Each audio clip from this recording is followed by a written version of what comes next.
Notre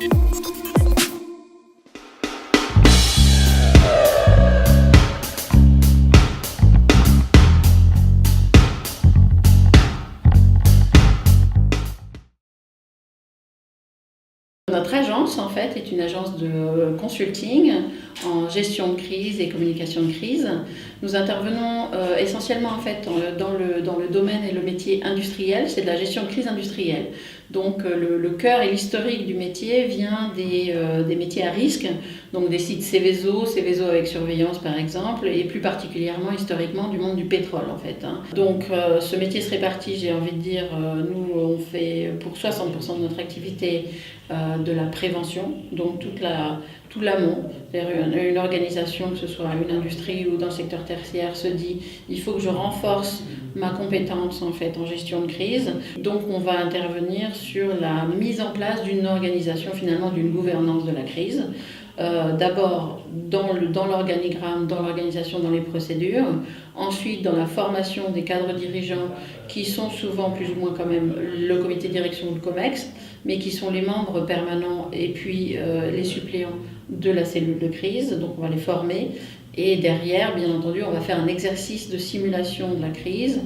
Et puis pour 40% du reste de nos activités, ça va se décliner en deux grands volets.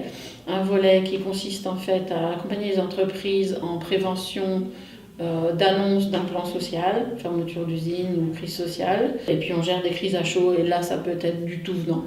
Quelqu'un nous appelle parce qu'il y a une affaire de corruption en interne, parce qu'il y a un chantage, parce qu'il vient d'y avoir un accident, parce que, voilà, pour des raisons diverses et variées. La géopolitique fait partie inhérente de ce qu'on a besoin de comprendre, nous, à l'intérieur du cabinet, pour être capable d'aider et de conseiller nos clients. Ça a deux points de vue. Un premier qui est assez évident, nous intervenons pour pas mal de sociétés internationales, en particulier en Afrique et au Moyen-Orient, dans un monde qui peut être considéré comme dangereux au niveau justement géopolitique assez instable. Et on nous demande, plus particulièrement évidemment ces dernières années, que ce soit sur des usines des unités de production ou des chantiers, on nous demande de simuler des intrusions terroristes, des attaques, des kidnappings de dirigeants ou de patrons de chantier. On fait ça pour General Electric, pour Bouygues, pour Shell. On nous demande d'être compétents dans ces domaines et d'être force de conseil. Oh, mais ils sont formidables déjà.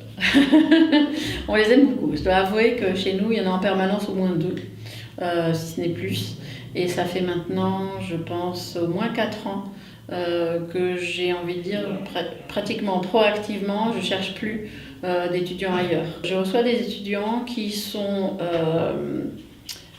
d'abord super motivés, qui adorent ce qu'on fait et qui sont très contents d'arriver dans un endroit où ils vont faire des vraies choses. Je veux dire, ils ne vont pas être relégués au fin fond à ne jamais voir un client, à ne jamais voir véritablement un dossier. D'abord, ils ont des responsabilités par dossier et par client. Donc, ils savent très bien qu'ils doivent faire la veille sur tel ou tel secteur d'activité, tel ou tel client.